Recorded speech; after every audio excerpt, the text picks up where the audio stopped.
책과 사람이 만나는 곳 팟캐스트 도서관 북팟입니다.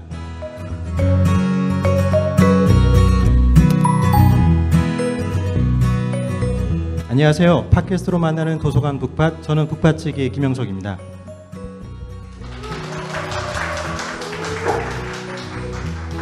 오늘은 제7회 도봉구 책축제에서 북팟 공개 방송을 진행하고 있습니다. 이번 책축제는 가자 평화로 놀자 책으로라는 주제로 평화문화진지에서 여러분과 만나고 있는데요.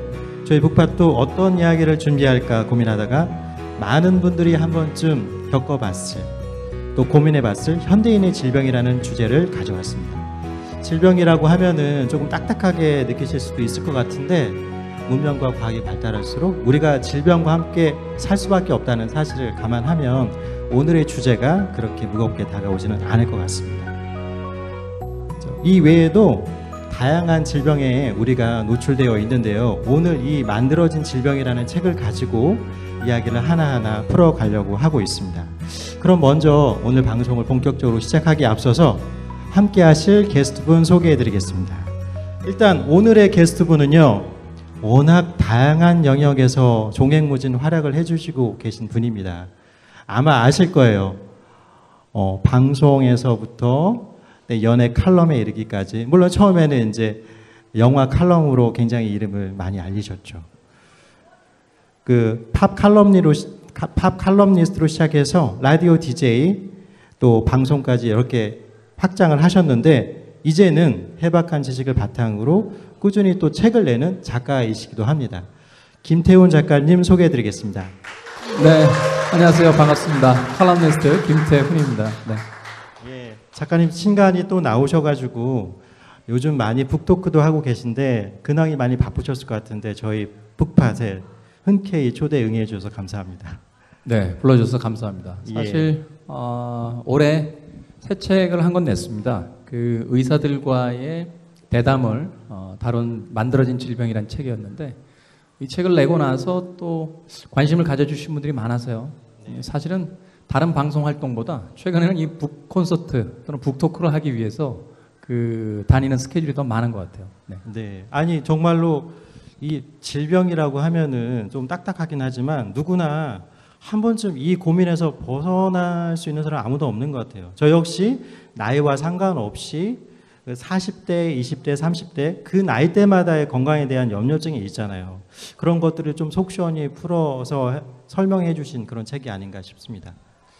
사실은 이 자리에 좀 젊은 분들이 오셔서 조금 놀랬던 것이, 이 책을 고민하게 된 이유가 뭘까, 이 책에 대해서 써야겠다고 꼭 생각한 이유가 뭘까를 생각해 보면 늙어서 그래요. 그렇죠. 20대나 30대는 이런 책은 쓸 생각도 안 했을 거예요. 아마 뭐 영화책이다, 음악책이다, 뭐 문학책이다 이런 책을 쓰려고 했겠지, 건강에 관련된, 의학에 관련된 책을 쓰겠다라고 생각을 하진 않았을 것 같은데, 네. 제가 올해로 우리나라 나이로 50살이 됐습니다. 그렇게 69년생이에요. 예. 이제 50세가 되면서 쉽게 이야기해서 왜 나이 드신 분들이 흔히 이렇게 말씀하시잖아요. 작년하고 올해하고 또 다르다. 그렇죠.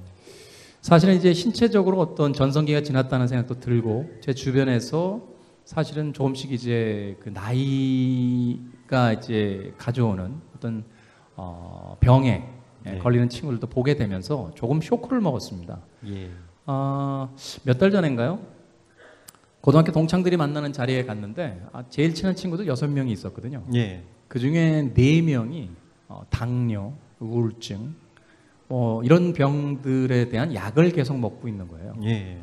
사실 저는 다행스럽게도 아직까지 이제 어떤 특정한 약을 계속 복용해야 되는 그런 증세는 없습니다만, 그 10대 때부터 만나서 정말로 너무너무 건강하고 너무너무 강한 모습들만 보였던 친구들이 이제 나이에 의해서 그런 어떤 병을 얻게 된 것을 보고 나서, 네. 우리의 몸이라는 것이 언제나 그 상태를 유지하는 건강함이 아니구나. 언젠가는 우리가 병에 걸릴 텐데, 그렇다면 그 병의 원인과 그 대책에 대해서 좀 알아봐야겠다 하는 생각에 고민 끝에 나온 책이 이제 만들어진 질병이라는 올해 나온 책입니다. 예. 아니 근데 올해 만들어진 질병이라는 책이 나왔지만 벌써 2014년부터 대담집을 꾸준히 내셨더라고요.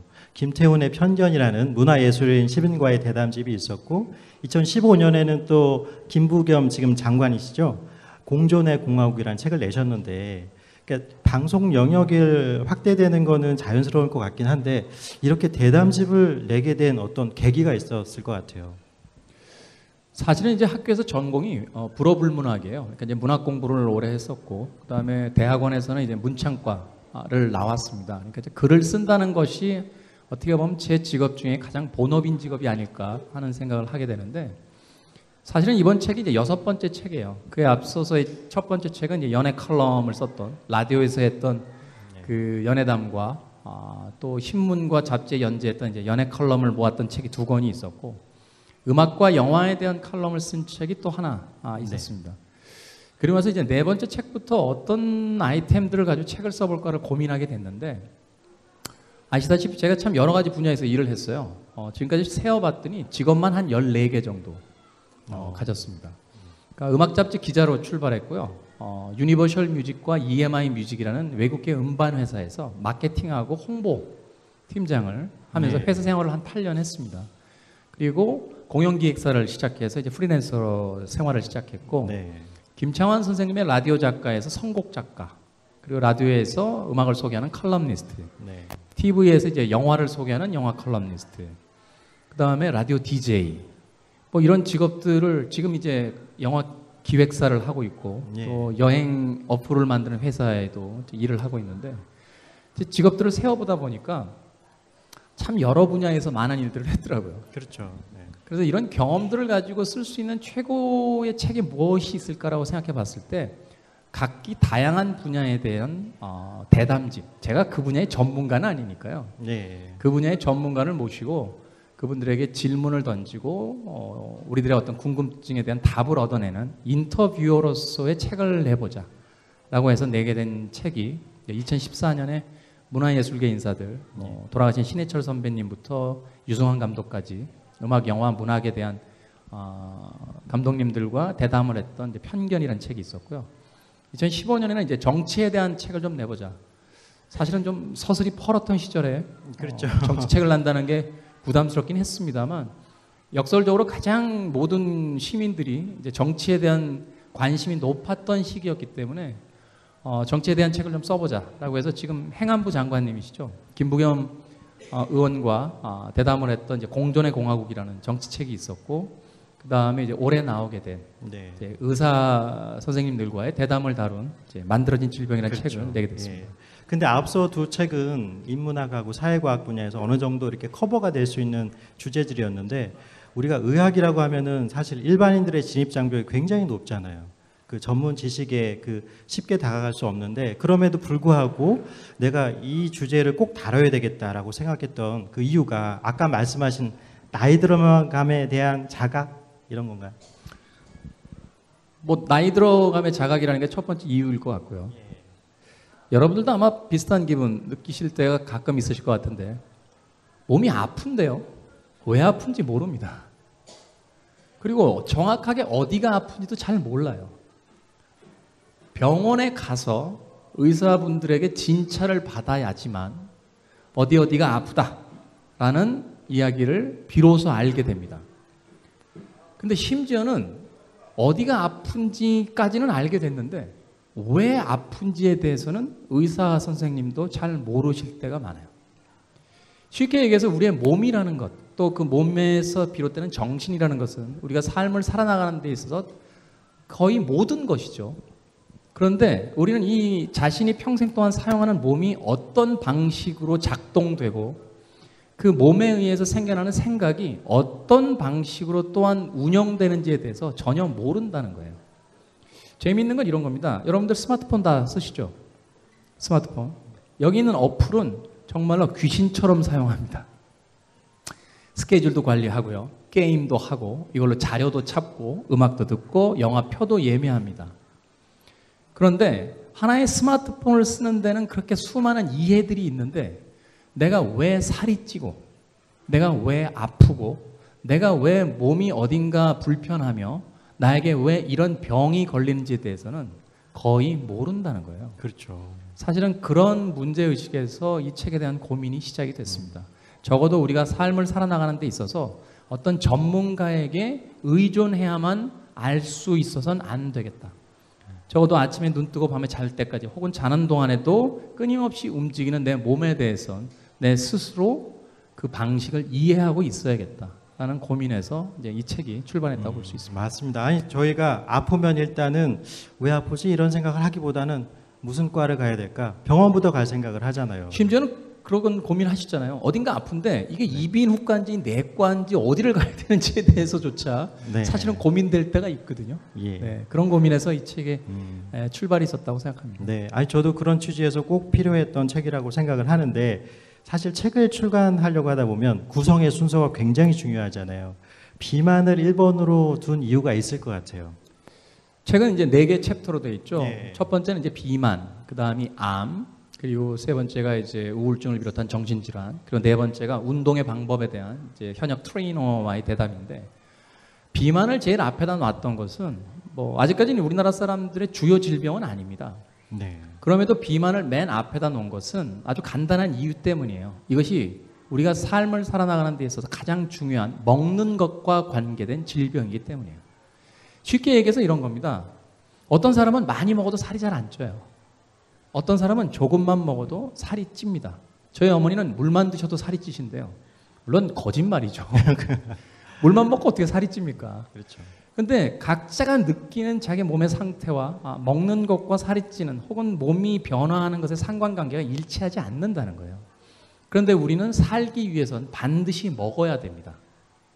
그러니까 먹는다는 것이 우리 몸에 어떤 영향을 주는지, 어떤 것을 먹으면 어떤 영향을 주고 많이 먹거나 적게 먹으면 어떤 영향을 주는지, 또 대부분의 우리나라 여성분들이 거의 뭐 10대, 20대부터 시작해서 돌아가실 때까지 매달린다라고 하는 다이어트라는 말하자면 행위. 그렇죠.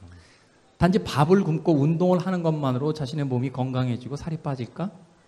그리고 왜 다이어트는 매번 실패하는가? 그리고 다이어트를 한다라고 하지만 평생 동안 살이 빠지지 않는 이유는 무엇인가? 뭐 이런 것에 대한 어떤 가장 원초적인 궁금증에서 이제 비만이라는 것을 제일 첫 번째 챕터에다 놨습니다. 근데 이제 진행을 하고 있는 저도 그렇지만 아마 많은 분들이 생각하실 것 같은데 우리가 비만, 좀 뚱뚱하다 이런 걸 생각하면 질환을 먼저 떠올리기보다는 이걸 체형의 문제로 생각하는 것 같아요. 근데 의학계에서 분명히 이것이 비만이다라고 정의하는 기준이 있을 것 같아요. 물론 이제 수치화되어 있는 기준은 있습니다. 네. 그것은 그 인터넷에서 자료를 참조해 보시면 아시겠습니다만 그 수치라는 것은 사실 별 의미가 없다라고 생각돼요. 왜냐하면 나는 이 수치에 들지 않았어. 다행히 비만이 아니야. 라고 생각해 볼 수도 있겠습니다만 100점 만점에 99점을 맞은 사람도 사실은 1점이 모자라기 때문에 그 경계선에 올라가지 않거든요. 40점을 맞은 사람과 99점을 맞은 사람은 어차피 100점은 아니니 비만은 아니다 라는 평가가 나오겠죠. 그렇죠. 그러나 40점과 99점은 분명히 다른 차이가 있는 거거든요. 네. 이 책에 인터뷰로서 제가 초대했던 박영호 원장님, 평생 동안 이제 비만을 연구한 가정의학과 선생님이시고 현재는 삼성 강북병원에서 이제 진료센터에 계신 의사 선생님이신데 재미있는 이야기를 하셨어요. 본인을 찾아오는 모든 환자는 다 비만 환자다. 살이 쪄서가 아니라 비만이라는 것을 머릿속에 떠올리고 그것을 통해서 자기 자신을 바라보는 순간부터 모두가 환자가 될 수 있다라고 이야기를 하시더군요. 네. 사실 생각해 보세요. 계속 살을 빼겠다는 사람인데 우리가 봤을 때는 살이 한 10kg 좀 더 쪄도 상관없을 만한 몸매인데 계속 본인은 살을 빼야 된다는 거예요. 그렇다면 이것도 비만의 영역에 들어가는가? 수치로서의 비만은 아니겠지만 질병으로서 사실은 그 비만에 대한 강박으로서 접근해 볼 수도 있는 환자다라고 이야기를 하시더군요. 그런 예를 들어보면 섭식장애라고 할 수 있는 거식증 같은 것도 어떻게 보면 몸은 비만이 아니지만 정신이 비만과 관련된 질환에 걸려 있다 이렇게 볼 수도 있는 거겠네요. 저희 어머니도 제가 알고 있기로는 한 40년째 지금 계속 다이어트를 하고 계세요. 네, 맞습니다. 그러니까 비만이라고 하는 것이 우리가 단순히 체형이나 미용 차원에서 접근할 부분은 아닌 것 같고 분명히 의료의 영역에서 한번 좀 고민해 봐야 되는 것. 그 이유가 여기 책에서 나와 있는데 비만이 고혈압이나 당뇨로 가는 그 지름길이잖아요. 예, 그것과 관련이 있기 때문에 더 우리가 중요하게 생각해야 되는 거 아닌가. 그러니까 비만에 대한 어떤 여러 가지 징후들에 대해서 이야기를 해줄 때 굉장히 인상적인 부분이 있었어요.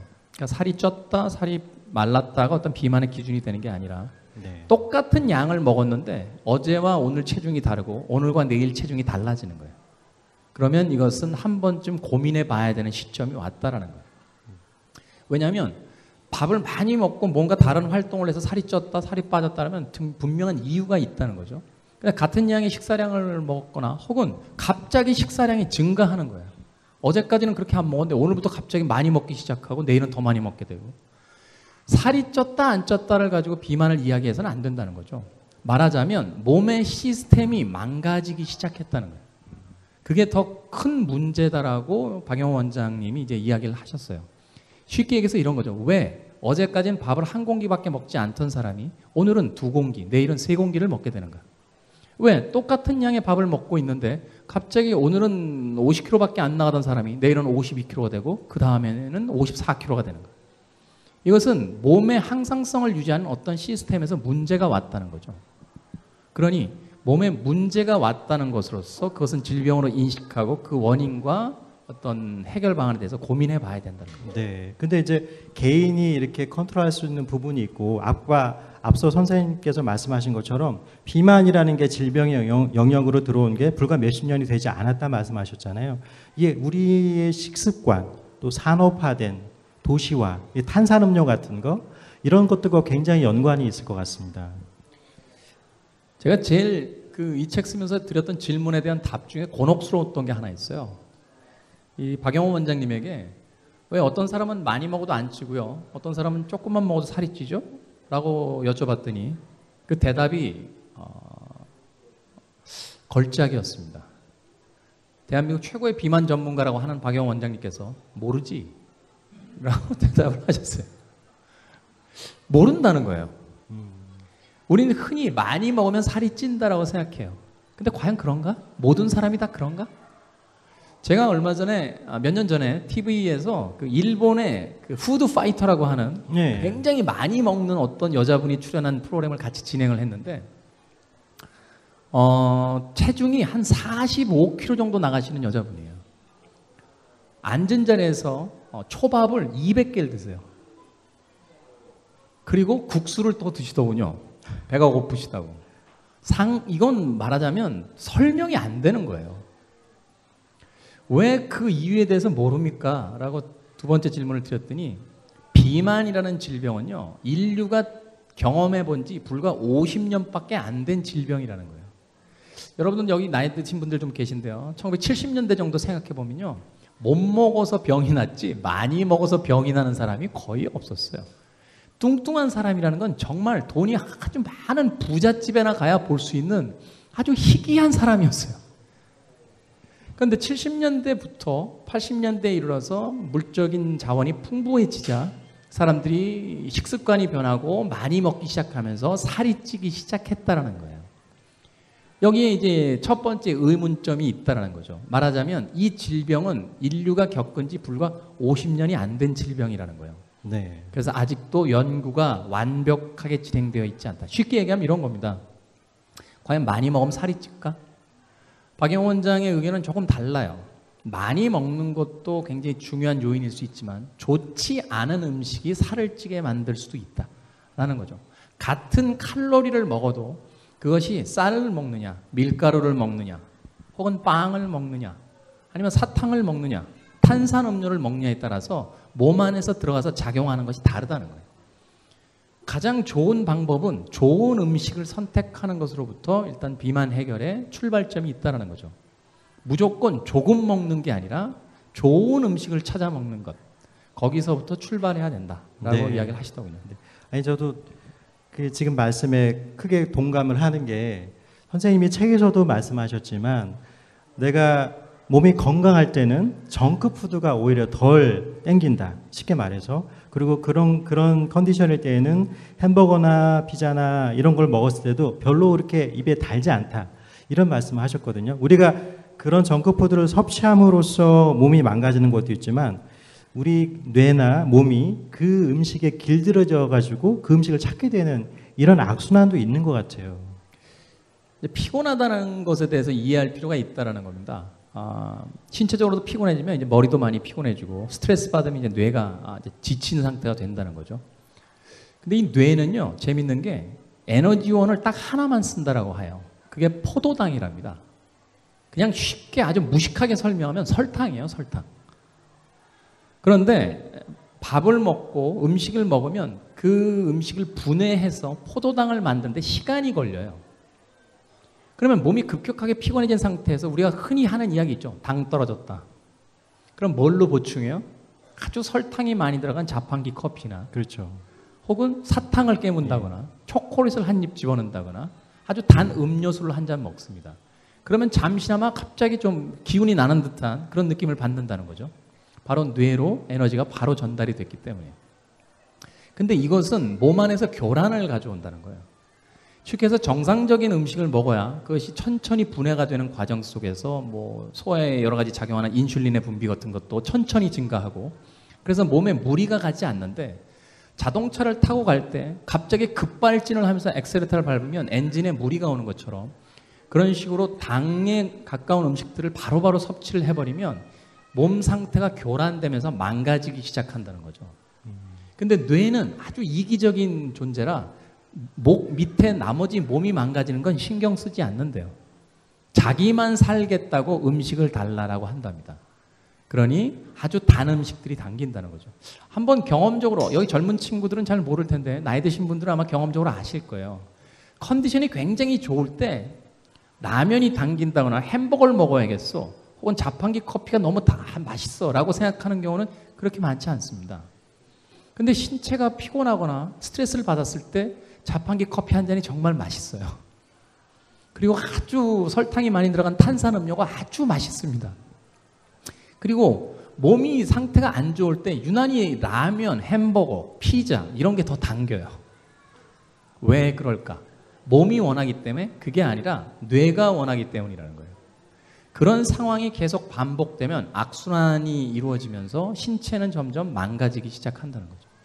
그것이 바로 이제 자기 몸의 어떤 운용을 제일 먼저 이해하는 방법이다라고 이야기를 하더군요.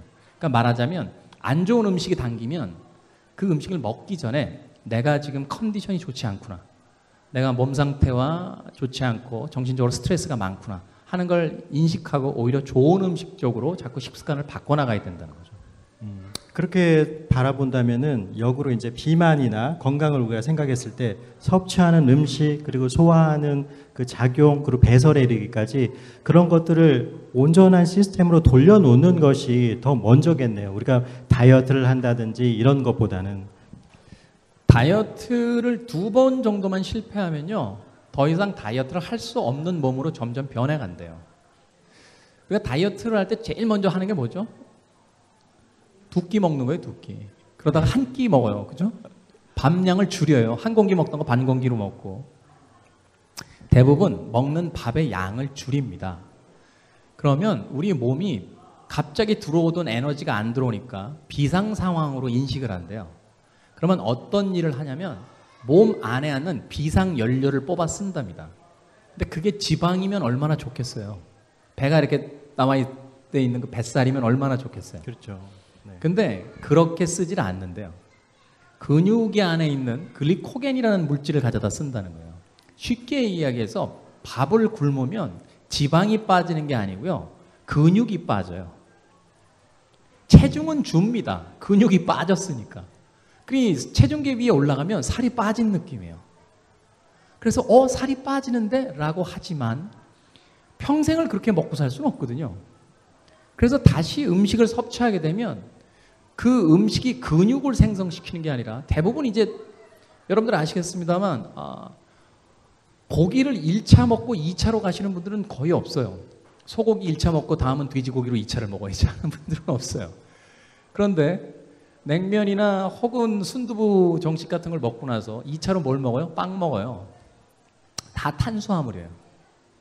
쉽게 얘기해서 밥을 굶어서 근육이 빠진 상태에서 다이어트에 실패하고 다시 예전처럼 밥을 먹기 시작하면 근육은 줄어들고 지방이 늘어난답니다. 체중은 예전 체중으로 간 것처럼 보이지만 몸의 구성은 완전히 바뀐 거예요. 이렇게 몇 번만 실패해서 몸의 근육량이 줄어들고 지방이 자꾸 쌓여가면 더 이상 다이어트를 할 수 없는 몸이 된다는 거죠.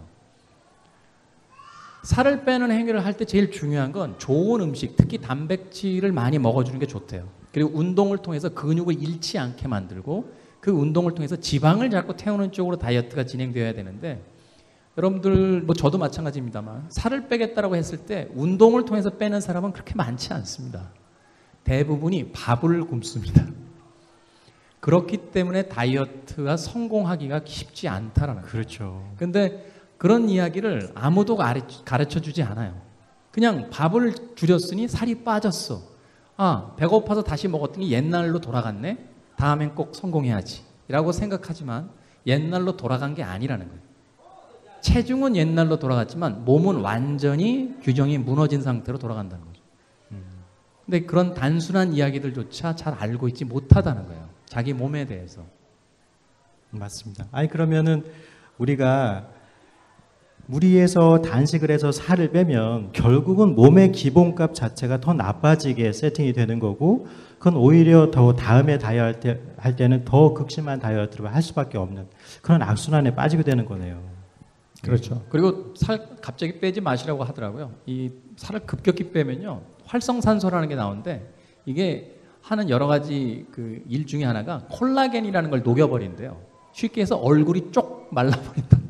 그렇죠. 급격히 살을 빼면 왜 네. 주름이 생기기도 하잖아요. 아니, 우리는 이제 흔히 생각할 때 천천히 살이 빠져도 얼굴살이 빠질 거고, 갑자기 살을 빼도 얼굴살이 빠질 텐데 왜 갑자기 살을 빼면 얼굴에 주름이 많아질까라고 생각하시는데요. 급격한 체중의 변화가 생기면 그 활성산소의 양이 많아지는데 그것이 그 콜라겐을 녹여버린답니다. 그래서 얼굴에 주름이 자글자글하게 되는 부작용이 생긴대요. 그러니까 다이어트를 하시더라도 갑자기 체중을 줄이는 다이어트는 좋지 않다라고 이야기를 하시더라고요. 여기서의 팁은 다이어트에는 왕도가 없는 것 같아요. 그러니까 선생님 말씀대로 그 건강한 식단을 통해 유지하면서 유산소 운동을 해서 지방을 태우는 방법밖에 없는 거네요. 유산소도 좋고, 예. 또 권유해 주셨던 거는 근육 운동을 많이 하라고 하시더군요. 여자분들이 이런 고민 많이 하세요. 내 짐에 가서 헬스클럽에 가서 막 운동을 하면 막 여기 알이 박히고 몸이 우락부락해지면 어떡하지? 라고 막 고민하세요. 맨 마지막 장에 이제 트레이너인 임종필 씨가 그 부분에 대해서 이야기를 했는데, 그 이야기는 이런 거하고 똑같아요. 내가 너무 열심히 일해서 내가 이건희 회장이나 이재용 회장처럼 돈이 엄청나게 많아지면 어떡하지? 그건 정말 큰일인데 난 그렇게까지 돈을 벌고 싶지 않은데 하는 고민과 똑같답니다. 여기 운동하시는 분들은 아시겠습니다만 저도 평생 운동했거든요. 뭐 복싱도 하고 등산도 하고. 몸을 크게 만들기는 정말 죽도록 힘들어요. 특히나 남성 호르몬이 그렇게 많지 않은 여성분들이 하루에 30분 1시간씩 운동하셨다라고 그래서요, 몸이 우락부락해지지 않습니다. 그 여성 보디빌더 대회에 나오는 여자들 보면 막 근육이 보이잖아요. 쉽게 해서 그분들은 국가대표급들이에요.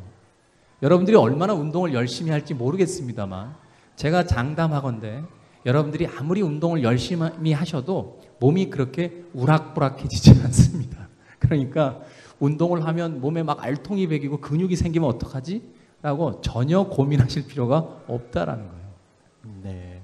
이게 첫 번째 챕터가 만들어진 질병의 첫 번째 챕터가 비만으로 시작했는데, 두 번째 챕터는 거의 모든 사람들이 터부시하는 단어가 쓰입니다. 암이거든요. 사실 저는 암이라는 단어를 입에 올리기만 해도 뭔가 불편해지는데, 또 아이러닉한 거는 그런 암이 현대 사회에서 점점 더 일상화되고 있는 것 같아요. 암이 늘어나는 이유는 여러 가지 있습니다만 그 중에 중요한 이유 중에 하나가 이제 두 번째 챕터에서는 서재걸 원장님이라고 하는 말기암을 주로 치료하시는 이제 자연치유의학회에 계신 의사 선생님과 대담을 했는데, 최근에 와서 암이 늘어난 첫 번째 요인 중에 하나는 장수하기 때문이래요. 그러니까 옛날에 평균 수명이 40, 50이던 시절엔요, 암에 걸리기 전에 죽었답니다. 그런데 나이가 60, 70, 80 이제 100세 시대를 바라보게 되면, 통계적으로 보거나 확률적으로 보게 되면 거의 대부분의 사람들이 일생에 한 번은 암에 걸린다는 거예요. 그러니 이제 이 암이 재수가 없어서 누군가에게 걸리게 되는 그런 희귀한 질병이 아니라 장수를 누리는 사람들에게는 언젠가 한 번쯤은 찾아올지도 모르는 이제 일상적인 병이 돼버렸다는 거죠. 그런데 이 암에 대한 연구는 아직까지도 여러 가지 논란이 많습니다. 네. 사실은요, 20년 전에 비교해서 지금도 그 20년 전보다 암의 치유가 더 높아졌다라고 볼 수 없대요. 단지 진료 시스템이 좋아져서 종합검진을 받기 때문에 초기에 암이 발견되기 때문에 그 암의 치료가 좀 더 쉬워졌다라고 이야기를 하십니다. 사실은 그런 면에서 봤을 때 이 암에 대한 고민이 사실은 내가 아닌 옆집 누군가가 걸린 병 혹은 나이든 누군가가 걸린 병이 아니라 이제 우리가 그 한 번쯤은 반드시 생각해 보고 가야 될 모든 개인의 병이 된 그런 시대가 왔다는 거죠. 평균 수명이 늘어나면서 어쩔 수 없이 겪게 되는 필수적인 질환이라고 생각해 볼 수도 있겠네요. 근데 이제 제가 이 책을 읽으면서 들었던 의문이, 그래서 결과적으로 의학계에서는 암을 정복할 수 있다고 생각하는가? 그걸 모르겠어요. 여기 아마 나이 드신 분들 아실 거예요. 그 옛날에 뉴스 보면요, 한 20, 30년 전쯤에 미국의 한 의학 회사가 암에 대한 획기적인 치료제를 개발했다. 10년 정도면은 이것이 상용화될 것이다. 암 치료의 길이 열렸다. 뭐 이런 이야기들을 아마 뉴스에서 몇 번씩은 들어보셨을 거예요. 그런데 과연 지금의 우리에게 획기적인 암 치료제가 있나요? 없죠. 아마도 기억하실 거예요. 20년 전이나 30년 전에도 암에 걸리면요, 일단 진단을 받고 나서 외과 수술을 통해서 종양을 떼어냈어요. 그리고 방사선 치료를 하거나 항암제를 먹었죠. 그렇죠? 지금도 똑같습니다. 그때와 다르지 않아요. 암을 치료하는 방식이. 그렇다면 이것은 사실은 좀 우울한 이야기죠. 그렇죠. 현대의학이 그렇게 발전했음에도 불구하고 지금까지도 가장 효과적인 암 치료 방법은 종합검진을 매년 받아서 조기에 암을 잡는 것 이외에는 그렇게 큰 방법이 없다라는 거예요. 네. 근데 이제 말씀하셨다시피 암하면 또 연상되는 단어가 항암제고, 항암제를 생각하면 또 연상되는 이미지가 있어요. 뭐 지금은 그렇게 흔치는 않지만 과거에만 해도 탈모가 그대로 왔잖아요. 그러니까 이 항암제를 복용함으로써 그 암세포는 억제할 수 있는지 몰라도 환자의 몸 상태 자체가 나빠지는 예우들을 우리가 많이 봤거든요. 그게 굉장히 큰 두려움이자 공포인 것 같아요. 사실은 이 그 인터뷰를 진행하면서 제일 곤혹스러웠던 게 암 부분이었어요. 왜냐하면 무엇인가 해답을 찾고 싶은데 사실은 뚜렷한 해답이 없다라는 것에서 질문하는 사람이 이제 힘이 빠지기 시작했던 그런 챕터였는데, 그 부분에서 이제 새로운 대안들을 찾기 위한 질문을 했고, 거기에 대한 이 서재걸 원장의 대답이 굉장히 인상적이었습니다. 저도 저희 그 큰외삼촌이 췌장암으로 돌아가셨어요. 항암 치료를 받다가 이제 돌아가셨고, 여러분들도 아마 주변에 뭐 일가 친척이라든지 가족 혹은 친구라든지 아는 지인분들 중에 암에 걸렸다, 암 치료를 받는 모습을 또 한 번쯤은 보신 분들이 꽤 많을 거라고 생각이 됩니다. 대부분요, 식사를 잘 못하세요. 토하시고, 그리고 이 탈모가 오시는 분들도 계시고, 그리고 굉장히 쇠약해져 갑니다. 다행히 그런 과정을 통해서 완치가 되면 좋습니다만 어느 순간에 결국 육체가 그 병을 이기지 못하고 사망해요. 근데 제가 큰외삼촌이 돌아가셨을 때 그 너무 힘들어하시는 모습과 그 쇠약해진 몸으로 돌아가신 걸 봤을 때 가졌던 의문이 하나 있어요. 이것이 과연 암 때문에 돌아가신 건지, 아니면 암을 치료하기 위한 항암 치료의 부작용으로 돌아가신 건지. 거의 식사를 못 하셨거든요. 그러니 몸이 점점 쇠약해져 갔고, 그 항암 치료에 대한 부작용으로 돌아가신 건지에 대해서 알 수가 없다라는 거예요. 현대의학에서 그것은 암이 아니라 치료의 부작용으로 돌아가셨습니다라고 이야기하지 않습니다. 암으로 돌아가셨다라고 이야기합니다. 그러나 우리는 합당한 의문을 한 번쯤 가져볼 수 있죠. 사실 그래서 몇몇 의사분들 혹은 환자들 사이에서 암 진단을 받았을 때 항암 치료를 거부하시는 분도 계세요. 삶의 질이 너무 많이 망가지니까. 사실은 이 부분은 되게 논쟁적입니다. 그래서 격렬히 싸우는 부분도 있고, 근데 서재걸 원장의 이야기는 굉장히 합리적이었어요. 네. 어찌 됐건 지금 현대의학이 가진 암 치료 방법 중에 가장 유효한 방법은 외과적 수술과 항암 치료다. 그것을 쓸 수밖에 없다. 다른 대안이 그다지 많지 않다. 그러면 현대의학은 거기서 멈춰야 하는가? 그렇지 않다라는 거죠. 서재걸 원장이 이야기했던 개념은 세컨 닥터입니다. 두 번째 의사예요. 여러분들 종합병원 가보시면 아시겠습니다만 의사분하고 만날 시간이 한 5분에서 10분밖에 안 돼요. 10분도 채 되지 않습니다. 물어보고 싶은 게 많은데 다음 진료가 있기 때문에 나와야 돼요. 그리고 또 예약을 해서 몇 주 있다가 혹은 한 달 정도 지나야 가서 다시 그 의사와 만나서 이야기를 할 수 있어요. 이런 과정을 통해서 환자가 지금 내 상태가 어느 정도인지 혹은 내가 어떻게 치료를 해야 되는지 구체적인 이야기를 물을 시간이 절대적으로 없다라는 거예요. 두 번째 의사라는 건 뭐냐면 종합병원 중심으로 되어 있는 항암 치료, 암 치료가 끝나면 굉장히 쇠약해진 몸으로 집에 돌아왔을 때 이 사람을 다시 항암 치료를 두 번째로 받으러 갈 수 있도록 회복시켜줘야 된다는 거예요. 음식을 먹을 수 있게 해주고 몸을 다시 에너지가 넘치게 해주고 다시 이 사람이 신체적으로 건강한 상태를 만들어서 적어도 암에 걸려 있지만 그 다음 치료를 받을 수 있도록 종합병원으로 돌려보낼 수 있는 의사가 있어야 된다는 거예요. 주치의의 확장된 개념입니다. 이걸 서재걸 원장은 세컨 닥터라고 불러요. 두 번째 의사가 있어야 한다라는 거예요. 근데 종합병원에서의 많은 의사분들이 뭐라고 이야기하시냐면 본인들은 오랜 시간 동안 이 환자를 만날 시간이 없음에도 불구하고 치료를 시작하면 다른 병원 가지 마세요라고 이야기하세요. 다른 약도 드시면 안 돼요라고. 물론 여러 가지 부작용이 생길 수 있기 때문입니다. 지금 치료하고 있는 것이 있는데 다른 약을 복용하거나 다른 사람들의 또 비의학적인 이야기를 듣고 엉뚱한 것을 먹었다가 이 치료 효과가 안 나올 수 있기 때문에 걱정하는 마음에서 그런 말씀을 하세요. 그러나 같은 의사라면 이야기가 다르죠. 종합병원에서의 항암 치료에 대한 시스템을 이해하고 있는 두 번째 의사가 있다라면 종합병원에서 받은 치료의 방법들을 보고 나서 이 치료를 받고 온 환자의 몸 회복을 위해서 무엇을 해줘야겠다는 것에 대한 고민을 할 수 있다는 거예요. 사실은 이 부분이 우리나라의 현대의학 의료보험이라든지 의학에서 가장 필요한 부분이라고 봤어요. 적어도 암을 치료하는 획기적인 방법이 없다라면 암 치료를 받을 수 있도록 그 사람을 계속 건강하게 만들어주는 두 번째 의사가 반드시 있어야 된다는 것. 그것이 바로 이제 서재걸 원장이 이야기했던 세컨 닥터, 암에 대한 치료의 가장 현재까지의 효과적인 접근 방식입니다. 직접적인 암 치료는 암 주치에게 받고 그 치료의 중간중간 이 환자가 또 항암 치료를 감당할 수 있는 몸 상태로 돌아갈 수 있도록 도와주는 역할을 세컨 닥터가 한다는 거죠. 근데 현재 시스템 상에서는 그게 보험도 되지 않고 또 암 주치의가 또 인정하지 않는 분위기에 있는 것 같아요. 보험까지는 잘 모르겠습니다만 네. 전체적인 분위기가 종합병원에서 암 치료 받으면 다른 병원 가지 말라고 아마 이야기할 거예요. 네. 그리고 두 번째 의사를 인정하지 않습니다. 잘.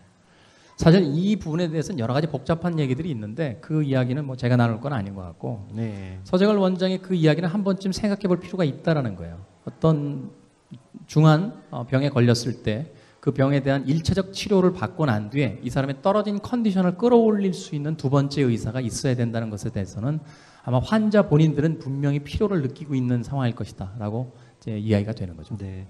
암 환자 하면은 대중적으로 가장 많이 알려준 사람 가운데 우리가 스티브 잡스를 알잖아요. 근데 그 사람도 췌장암으로 죽었거든요. 물론 몇 기에 발견이 되어서 어떤 치료를 했는지는 구체적으로 알 수 없지만 저도 이 사건을 보면서 어떤 생각이 들었냐면 암에 내가 몇 단계에 걸렸는지를 보고 항암 치료를 받아야 될지 아니면 자연 치유에 기대어야 할지 판단해야겠다. 이런 생각을 좀 해봤는데 좀 위험한 생각일까요? 뭐 위험한 생각일지 어떨지 모르겠습니다만 그것도 본인의 선택이겠죠. 최근에는 뭐 항암 치료를 안 받겠다라고 하는 환자분들도 굉장히 많다라고 하는데 그것이 옳은 것인지 틀린 것인지는 아닐 거라고 봐요. 네. 왜냐하면 결과를 아무도 알 수 없기 때문에 그거는 본인의 선택이에요. 그것이 이게 옳다, 저게 틀렸다라고 얘기할 수 없습니다. 이 문제는 답이 없어요. 그건 본인의 선택인 거예요. 자신의 삶이기 때문에. 네. 근데 적어도 이런 건 있습니다. 이제 TV 프로그램 보다 보면 이 약초를 먹고 나서 암이 나았다. 사실 이런 이야기는 좀 경계해야 돼요. 왜냐면요. 실제로 암에 걸렸었는데 중한 암이었는데 그걸 먹고 나으신 분이 있을 수도 있어요. 그럼 이분 입장에서는 그걸 먹고 나았거든요. 그리고 이 약이 자기 몸에 굉장히 신비하게 작용한 이 암의 그 치료약인 거죠. 그래서 막 사람들에게 이야기해요. 이거 먹으면 암이 낫는다고. 맞을 수도 있고 틀릴 수도 있습니다. 왜냐면요. 그 약을 먹은 사람이 1000명인데 999명은 죽었어요. 근데 한 명이 살아남았습니다. 예를 들면 죽은 사람은 말을 못해요. 내가 그걸 먹고 죽었어 라고 얘기를 못합니다. 그러면 누가 얘기해요? 1000명 중에 살아남은 한 명이 나는 그것을 먹고 나았어 라고 얘기하고 다닙니다. 그러면 그 이야기를 듣는 사람은 마치 그 약을 먹으면 다 나을 것처럼 생각돼요. 그건 착각이라는 거죠. 그러니 그런 어떤 검증되지 않은 것에 대한 이야기는 우리가 한번 깊게 생각해 볼 필요가 있다는 겁니다. 네, 맞습니다. 언젠가는 그래도 암이 정복이 될 거다라는 그런 희망을 갖고 우리가 살아가면서 말씀을 들어보니까 결국은 몸과 마음의 그 균형을 갖고 있는 것, 그 다음에 항상성을 잘 유지하는 것이 진짜 그 지름길이지 어떤 특정한 치료법에 기댄다던가 개인적인 어떤 경험 사례에 거기에 의존해서 선택하면 안 되는 것 같습니다. 저희가 이제 비만과 암이라고 하는 몸의 외형으로 나타나는 세포나 겉으로 드러나는 질환에 대해서 얘기를 했는데 이번 세 번째가 정신질환, 그 우울증과 공황장애로 대표되는 정신질환인데 우리가 흔히 공황장애를 연예인병이라고도 해요. 이제 그게 비하하는 말이 아니라 그만큼 이제 대중을 상대하는 사람들에게는 이 공황장애가 흔할 것 같은데 실제로 주변에서 그런 케이스를 보신 적이 있으세요? 저는 사실 방송국에서 일을 하기 때문에 공황장애 걸린 동료들을 꽤 많이 봤어요. 여러분들이 이미 언론을 통해서 알고 있는 김장훈 선배 같은 경우도 그랬고, 그다음에 김신영 씨 같은 경우도 사실은 공황장애 때문에 고생을 좀 많이 하셨었죠. 이런 겁니다. 연예인병이라고 하는데 연예인들이 대중들을 상대하기 때문에 많이 걸린다는 것도 맞지만 한편으로는 이런 거예요. 일반인들이 걸린 건 딴 사람들이 잘 모르잖아요. 연예인 10,000명 중에 공황장애가 2명 있으면 연예인들은 공황장애 많이 걸리네 하고 공황장애는 연예인병이 됩니다. 특별히 연예인들이 공황장애에 더 잘 걸린지 아닌지는 저도 잘 모르겠어요. 근데 제 개인적으로 이 공황장애나 우울증에 대해서는 좀 관심이 많았던 게 뭐냐면 저는 사실 공황장애라기보다는 좀 취미생활이 좀 이상한 것들이 있어요. 뭐냐면 암벽 등반을 오래 했고 스쿠버 다이빙을 오래 했습니다. 그러니까 주로 이제 산 꼭대기에 매달리거나 물속으로 들어가거나 이런 운동들을 많이 했는데 한 번씩 패닉을 먹었던 적이 있어요. 순간적으로 정신줄이 나간다고 하죠. 나가면서 공포가 엄습해 오는 거예요. 전 굉장히 두려웠었는데 호흡이 과호흡이 되면서 들숨은 들어가는데 날숨이 나오질 않아요. 그러니까 쉽게 해서 숨이 안 뱉어져요. 그래서 막 심장이 터질 것처럼 뛰고 막 이 가슴이 부풀어 올라서 굉장히 곤혹스러웠던 경험이 몇 번 있습니다. 공황장애가 꼭 이와 흡사하다고 볼 수는 없겠습니다만 비슷한 증상들이 나타난대요. 제가 이런 레저 활동이 아닌 일상에서 공황장애와 거의 흡사하다고 느껴질 만한 어떤 징후를 받았던 게 언제였냐면 컨디션이 굉장히 안 좋았던 어느 날 작년이었는데요. 강원도에 가다 보면 그 새로 뚫린 터널이 하나 있습니다. 서울 양양간 고속도로인데요. 9km 이상 되죠. 11km. 그러니까 10.965km예요. 그 터널 안에 들어갔다가 약간 정신이 멍해지면서 내가 여기서 핸들을 조금만 잘못 놀려도 죽을 수 있지 하는 생각이 들어가면서 그 긴 터널 안에서 공포가 엄습해 오는 거예요. 그 터널 안에서 쓸 수가 없으니까 그렇죠. 정말로 이를 꽉 물고서는 그 필사적으로 빠져나왔는데 낯선 경험이긴 했어요. 근데 이 경험을 친구들에게 이야기했더니 비슷한 경험을 하는 친구들이 이야기를 시작하더라고요. 이건 쉽게 얘기해서 노화가 가져오는 증상이랍니다. 노화. 젊을 때는 공황장애도 그렇게 많이 겪지 않는데요. 사실은 이제 어떤 그 삶에 대한 어떤 여러 가지 낙관성도 있고 체력적으로 훌륭하니까 암이라든지 이런 질병과 함께 우울증과 공황장애 같은 경우는 노화와 함께 진행될 확률도 있다라는 거예요. 그러니까 사실은 현대인들에게 있어서 이 우울증과 공황장애가 이제 일반적으로 나타나기 시작하는데 이 일반적인 상황이 굉장히 중요한 건 뭐냐면 우울증이나 공황장애가 걸리면요 사회 활동을 잘 못해요. 회사에 가서도 일을 잘 못할 거고 더군다나 일을 그만두는 경우도 생길 거고. 그렇죠. 이건 사회적 질병이 된다는 거예요. 우리가 왜 지금 금연 캠페인 하잖아요. 보건복지부 이런 데서. 보건복지부가 우리를 너무 사랑해서 금연 캠페인을 하는 게 아닙니다. 담배에서 걷어들이던 세금보다 의료보험에서 나가야 되는 세금이 더 많은 거예요. 그러면 금연 정책을 핍니다. 옛날엔 국가에서 담배 팔았어요. 세금 받으려고. 그렇잖아요. 전매청이라는 데 담배를 팔았어요. 나라에서 팔았어요. 독점해서. 우울증은 그래서 사회적 질병이 되는 거예요. 이 우울증이나 공황장애에 걸리게 되면 사회 구성원들이 직장 생활을 할 수 없고 사회생활을 할 수 없게 돼요. 그럼 생산력에 결정적인 타격을 받습니다. 이런 증상들이 많이 나타나는 여러 가지 이유 중에 하나가 우리가 너무 많은 것을 듣고 보고 처리해야 되는 생활 환경의 변화에서도 온다는 거예요.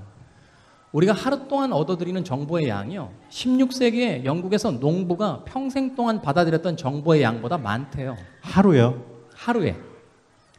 그러니까 쉽게 이야기하면 400년 전의 이야기인데 인간의 신체와 뇌는 400년 전과 지금 거의 변한 게 없어요.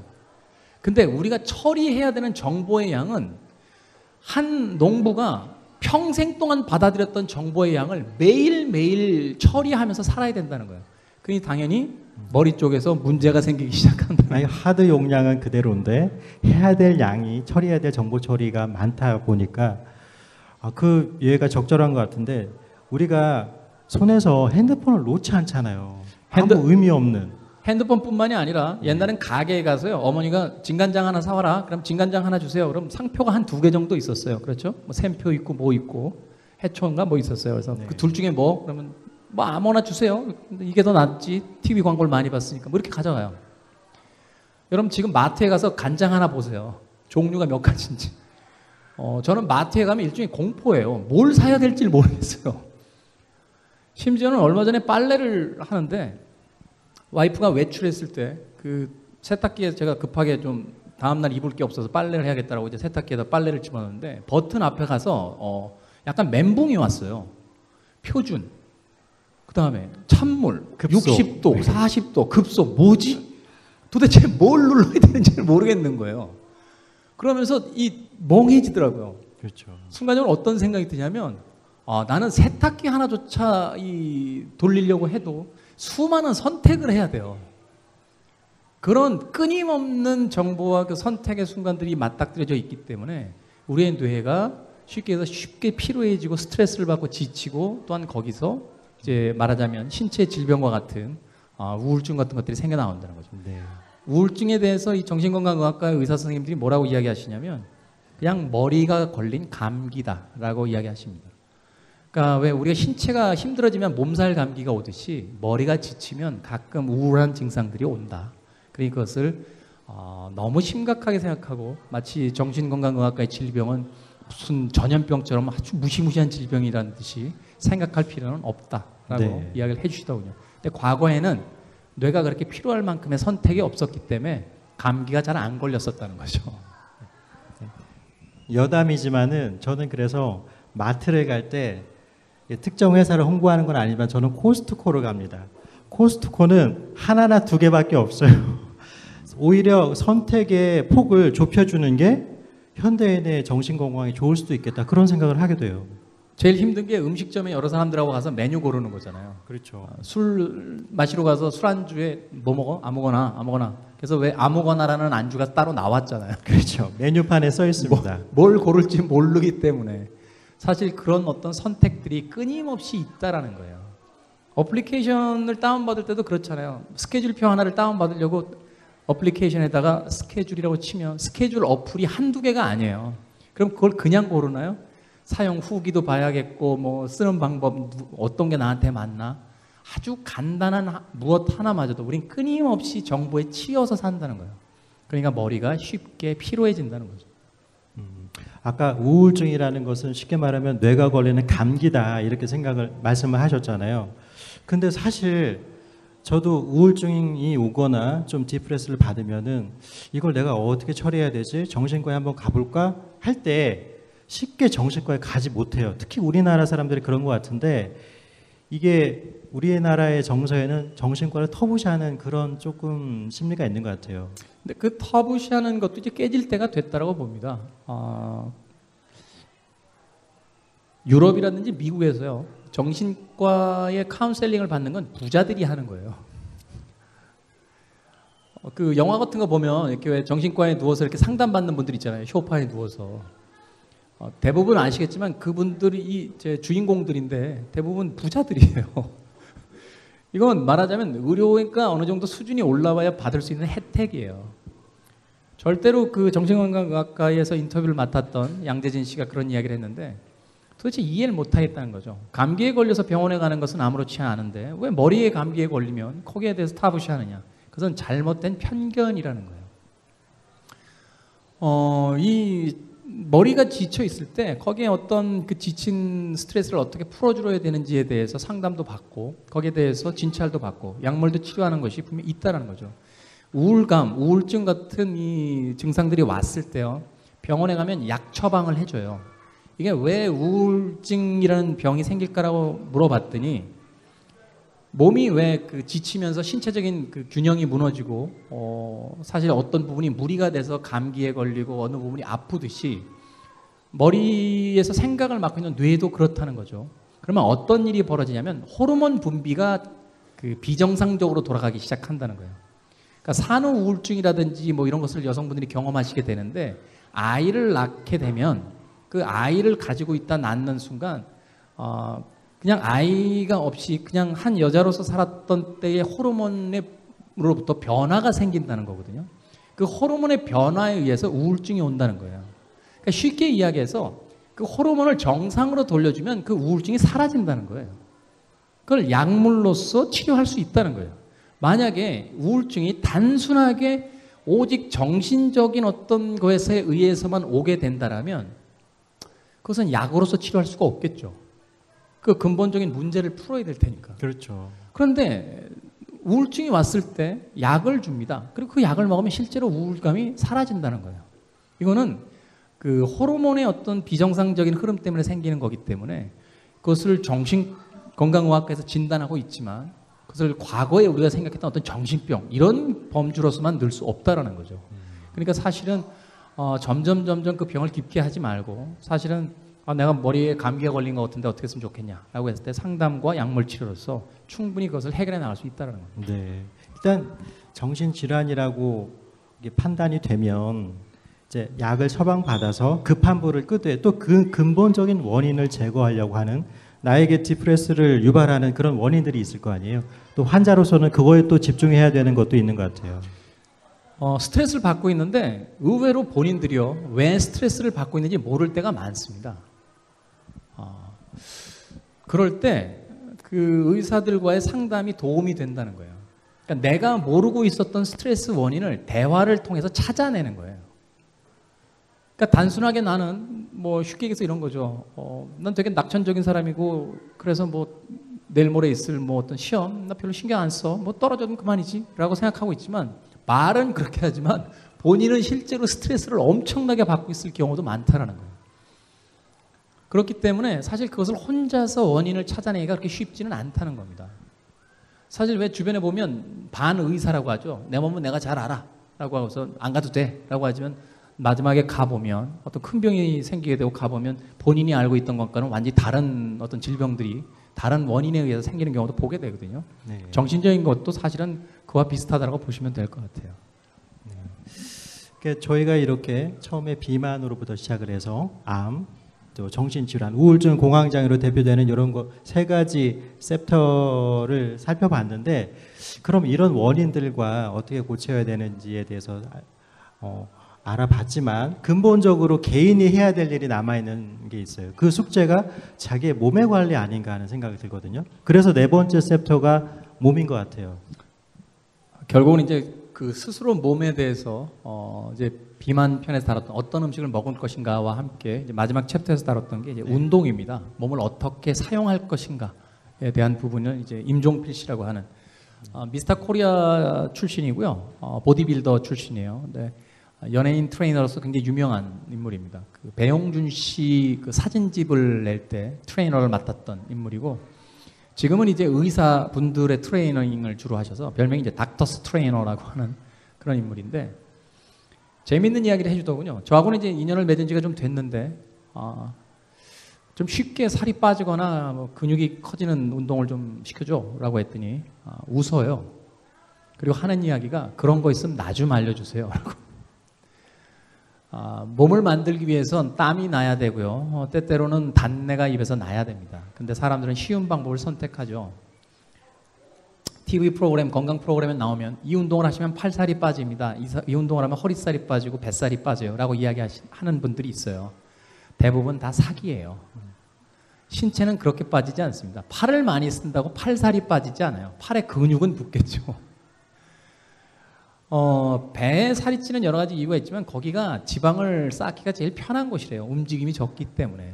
그런 신체 구조를 이해해야 한다는 거죠. 그래서 몸은 어느 한쪽만 과하게 발달시킬 수가 없어요. 왜냐하면 균형이 맞아야지만 더 큰 무게들을 들어올릴 수 있기 때문에. 임종빈 트레이너가 인상적이었던 건 이런 겁니다. 시험 공부를 하겠다면 새벽부터 일어나서 시험 공부를 하고, 살을 빼겠다고 하면 밥 시간을 줄이면서, 왜 하루에 30분 동안 운동도 못 하느냐.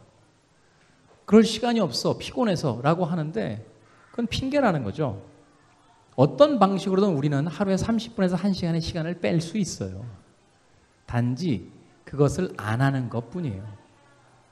운동이라는 건 아주 단순합니다. 걷는 것부터 시작한다고 하는데, 현대인들이 거의 쓰지 않는 근육이 있대요. 그것은 몸의 뒤쪽에 있는 근육들이에요. 이 근육들을 대부분 어떨 때 쓰냐면 경사면을 올라갈 때 씁니다. 등산할 때 주로 쓰겠네요. 등산할 때 쓰거나 혹은 계단을 올라갈 때 써요. 그런데 현대인들은 엘리베이터나 에스컬레이터를 사용하기 때문에 그 몸의 뒤쪽에 있는 근육들을 잘 쓰지 않아요. 허벅지에다 힘을 주시면 앞쪽 근육엔 힘이 들어가는데 뒤쪽에 힘 주기 쉽지 않습니다. 왜냐하면 퇴화됐기 때문에 그래요. 등산 아마 하시는 분들 아실 텐데, 오랜만에 등산을 갔다 오면요, 다리만 아프지 않아요. 우리는 다리를 사용해서 산에 올라갔잖아요. 갔다 오면 온몸이 아픕니다. 왜 그럴까요? 안 쓰던 근육을 쓰게 돼서 그런 거예요. 등산로는요, 비포장도로예요. 돌과 흙으로 이루어져 있죠. 그럼 어떻게 해요? 기우뚱 거리면서 올라갑니다. 이때 몸이 어떤 일을 하냐면요, 큰 근육 옆에 있던 조그만 근육들이 균형을 잡기 위해서 같이 움직여요. 그런데 이 근육은 포장이 되어 있는 평지를 다니는 사람들은 쓰지 않는 근육이에요. 그러니 산에 갔다 오면 온몸이 쑤십니다. 안 쓰던 근육을 다 쓰고 왔거든요. 그것은 거꾸로 얘기하면 우리 몸에 있는 근육 중에 많은 부분들이 퇴화돼 간다는 거예요.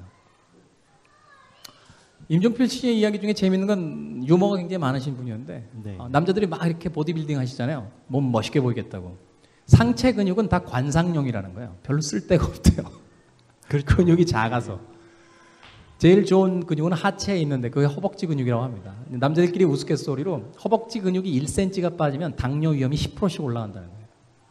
허벅지는 몸을 건강하게 보이게만 하는 근육일 뿐만 아니라 중력에 의해서 혈액이 밑으로 내려가잖아요.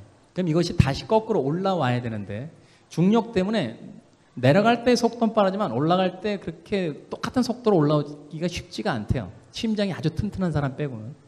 그때 허벅지에 근육이 많으면 그것을 펌핑해주는 효과가 생긴다. 그러니까 혈액순환이 빨라지면서 몸이 말하자면 좀 피로가 빨리 풀리는 그런 효과도 있다는 거죠. 그렇죠. 심지어는 술을 많이 마시는 분들, 이 알코올을 분해할 때 주로 쓰는 것이 물하고 단백질인데, 근육은 물과 단백질로 이루어져 있어요. 그래서 근육량이 많은 사람들이 술이 말하자면 빨리 깨는 효과 같은 것들이 있다라는 거예요. 그게 뭐냐면 몸의 어떤 해독작용, 피로를 빨리 푸는 효과도 근육에 의해서 온다라는 거죠. 나이 드신 분들이 몸이 아프셔서 눕게 되시면 급격히 근육이 빠지면서 쇠약해지세요. 젊었을 때 근육 운동을 하는 건 말하자면 예금을 들어두시는 거래요. 나이 들어서 어떤 병에 걸렸을 때 그 병을 이겨낼 수 있는 예금을 들어놓는 것이다. 그러니까 우리 지금 현대의 많은 남자 여자들이 소위 관상용, 이쁘게 보이려고, 몸매가 예뻐서 옷이 잘 맞기 위해서라고 운동을 하는데, 그래서 대부분 살을 빼는 쪽에 운동을 하고 있지 몸의 어떤 균형을 잡고 건강한 운동을 하기 위한 방식이 아니라는 거예요. 근데 이것은 반드시 필요하다는 거죠. 같은 젊은 나이일 땐 별로 티가 나지 않지만 점점 나이를 먹어갈수록 그 사람의 몸에 근육량이 얼마나 있느냐에 따라서 그 뒤에 어떤 승부가 결정될 수도 있다라는 그렇죠. 이야기를 예. 하는 걸 들었습니다. 맞습니다. 저희가 그 비만, 암, 정신질환 순서로 이렇게 얘기를 나눠봤는데 어떻게 보면 제일 중요한 게 마지막 챕터인 몸이 아닌가 싶어요. 우리 속담에 왜 소 잃고 외양간 고친다고 하잖아요. 그러니까 모든 이런 질병들을 다 예방할 수는 없지만 건강한 삶을 유지하는 데 가장 중요한 포인트가 네 번째 챕터에 있는 그 몸 아닌가 생각합니다. 네. 몸을 자주 쓰는 그 사람들이 장수한다는 건 기록에도 있습니다. 그 장수촌을 찾는 그 블루존 프로젝트라는 걸 제가 본 적이 있는데요. 장수의 여러 가지 그 요인 중에 하나가 조금 불편한 생활 환경, 그리고 뭐 좋은 공기와 소식, 그리고 약간의 노동이라고 되어 있더군요. 대부분 이제 일본 지역에 있는 장수촌들, 지금 일본이 100세가 넘으신 분들이 몇십만 명이 지금 됐다는 거예요. 이런 분들의 대부분이 보면 음식을 그렇게 과식하지 않고 그 다음에 몸을 계속 움직이신다는 거예요. 사실은 우리가 점점 이제 편해지는데 영화 얘기 하나를 통해서 얘기를 해볼게요. 여러분들 E.T.라는 영화 보셨습니까? E.T.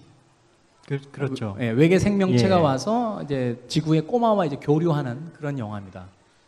스티븐 스필버그 감독이요, 이 영화를 만들 때 외계 생명체를 어떤 모습으로 만들까 고민했대요. 그런데 외계 생명체는 굉장히 과학이 진보된 그런 존재죠. 비행 접시를 타고 지구에 왔잖아요. 그리고 초능력을 발휘하죠. 막 하늘로 날아오르잖아요. 자전거를 타고.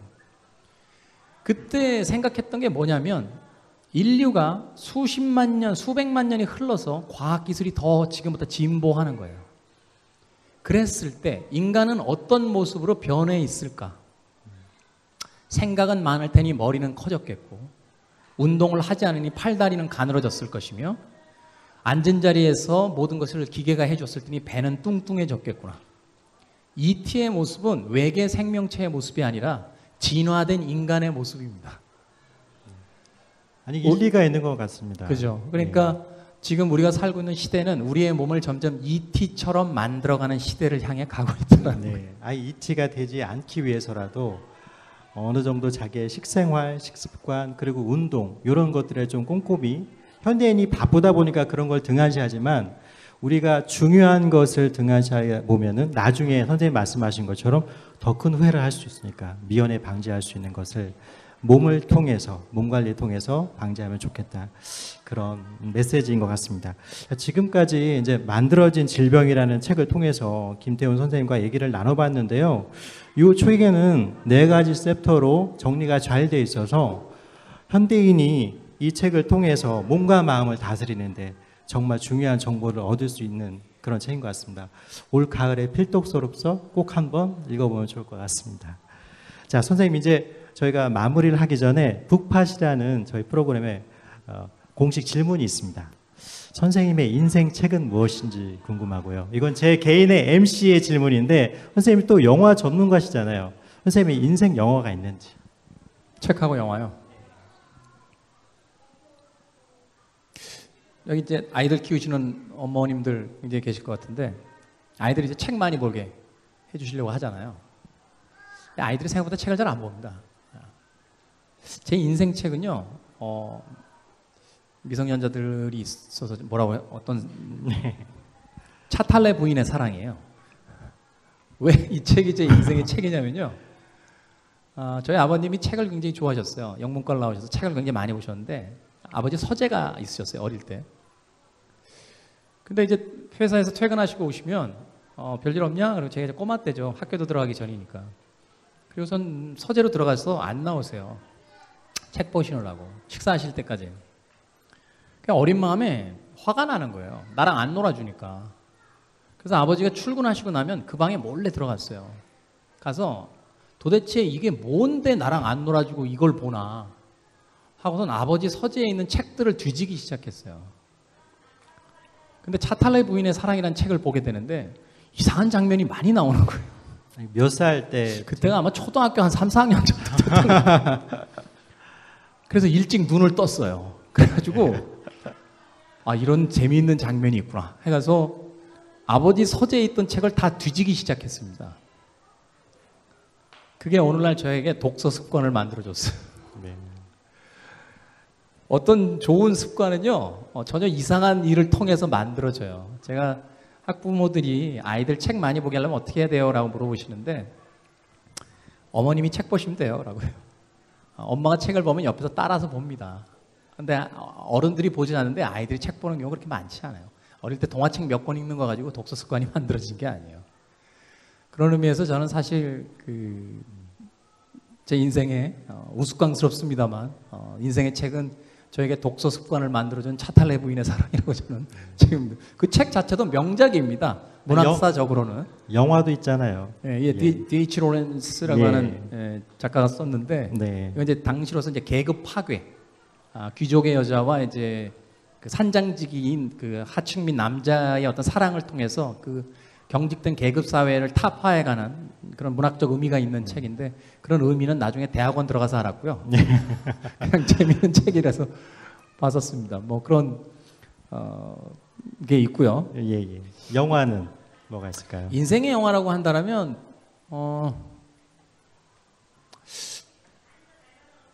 두 가지 영화가 있을 것 같아요. 네.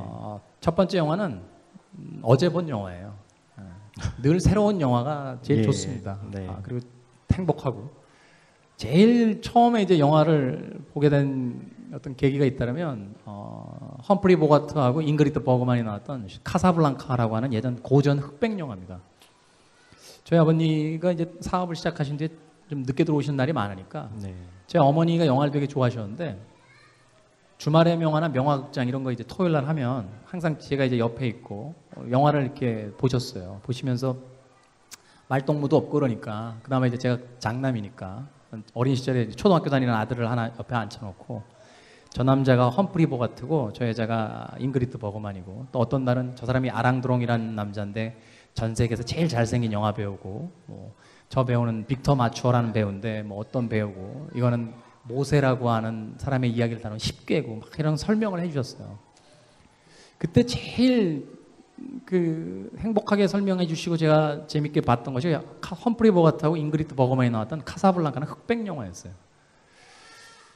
그것이 오늘날 제가 영화를 소개하는 직업을 가지게 된 출발점이었던 것 같아요. 그러니까 어머니를 통해서 영화를 배웠어요. 그리고 어머님이 영화를 너무 좋아하셔서 늘 영화 얘기를 해주셨던 게 너무 재미있어서 언젠가 정신을 차려보니까 학교에 가서 애들한테 제가 그 얘기를 하고 있는 거예요. 어제 어떤 영화를 봤는데 거기 주인공이 누구고 줄거리는 이렇고 막 그러면 친구들이 이제 모여 들어가지고 야, 그 영화 재밌겠다라고 막 했던 경험들이 있어요. 그러니까 제가 지금까지도 이제 영화를 통해서 사람들과 만날 수 있는 그 최초의 출발점이 어머니, 아버지, 엄밀히 얘기하면 이제 아버지가 늦게 들어오셔서 그러신 건가요? 아버지의 부재가 가끔은 아이들을 영화 평론가로 만들어줍니다. 뭐 그런 이유 때문에 제 인생에서 가장 중요한 영화 중에 하나입니다. 인생 책과 인생 영화가 둘 다 어린 시절의 그 삶에 닿아 있네요. 아이들 막 여러 가지 가르치시잖아요. 이건 뭐 책하고는 전혀 상관없는 이야기인데 1분만 이야기 드릴게요. 별 의미 없습니다. 꼬마 아이 때 12살 이전까지는요, 교육학자들 이야기를 들어보니까 암기를 해야 되는 학문은 별 의미가 없대요. 제가 어릴 때 피아노를 어릴 때부터 배웠어요. 체르니 30번? 그리고 뭐 이렇게 이 정도까지 쳤어요. 지금 피아노 코드도 잘 못 잡아요. 그러니까 그때 계속 배워 나갔으면 지금까지 치겠지만 그게 초등학교 아마 2, 3학년 정도까지 제가 배웠던 것 같은데 유치원 때부터 잊어버렸어요. 그러니까 어린 때는 공부가 중요한 게 아니라 공부를 하는 습관을 만드는 거예요. 그때는 지식이 머릿속에 들어가지 않습니다. 단지 책을 보는 습관이 있으면 되는데 아침 방송 이런 거 보면요, 그 집집마다 아이들 방을 보여줄 때 똑같은 책들이 전질로 막 책장에 꽂혀 있어요. 책 보는 사람은 이해하지만 그 아이 책 안 봅니다. 너무 많으면 보지 않아요. 아이 방에 있는 책 다 치우세요. 그리고 한 권만 주세요. 목이 말라야 책을 봐요. 그리고 다음 책을 사달라고 조르고. 그때 책을 보는 즐거움과 그 습관이 붙으면 그 다음에는 혼자 책을 봅니다. 아이들에게 제일 중요한 건 책 보는 습관과 운동하는 습관이에요. 왜냐하면 책을 보는 습관이 있으면 좋은 학교에 가지 않아도 좋은 선생님이 없어도 혼자 공부할 수 있어요. 근데 시험 공부만을 했던 아이들은 대학을 졸업하고 나가는 순간부터 혼자 공부하는 게 그렇게 쉽지 않습니다.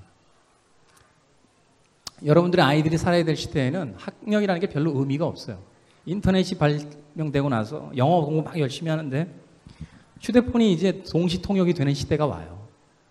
단순한 그 어학 스킬 하나는 인생을 그렇게 크게 좌우할 수 있는 기술이 못 돼요. 단지 책을 보는 습관이 있으면 그 아이가 평생 동안 혼자 공부해 갈 수 있습니다. 두 번째로 운동이 왜 필요하냐면 몸이 건강해지기 때문이 아니에요. 여러분들 아마 이런 느낌 받으셨을지 모르겠는데 인생이 엉망진창이 되면 막 다 놔버립니다.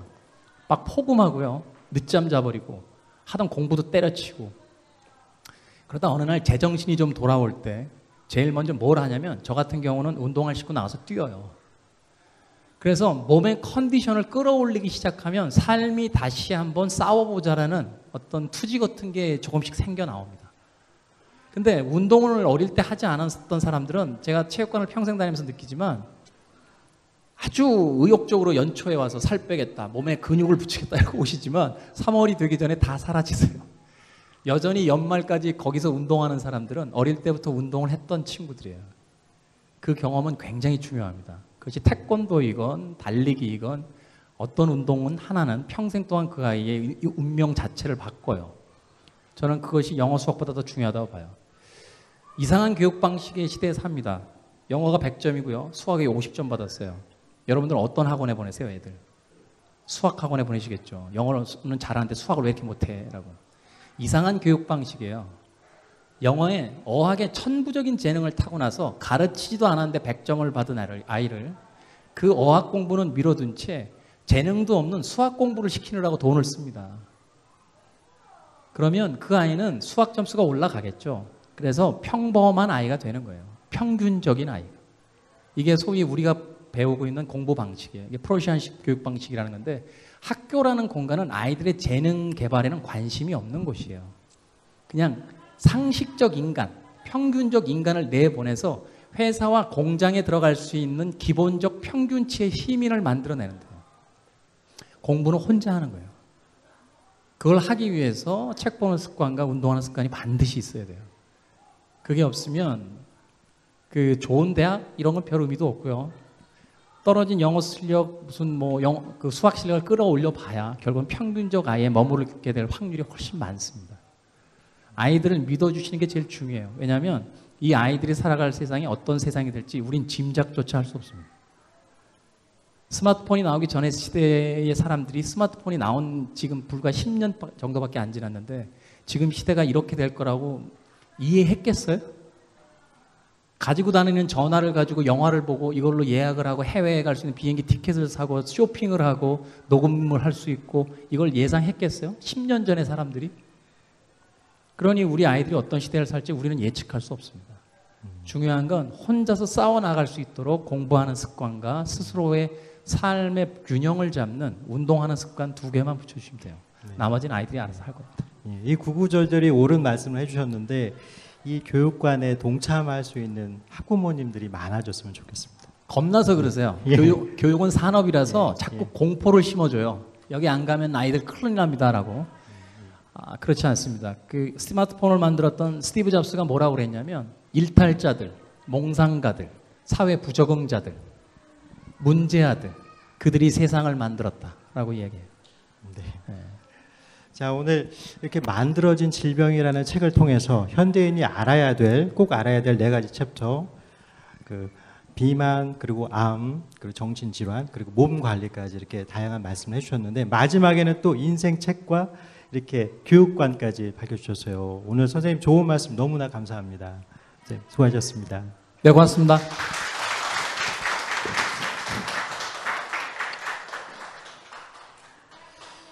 김태훈 작가의 만들어진 질병은 도봉문화정보도서관 지혜등대 작은 도서관에서 만나볼 수 있습니다.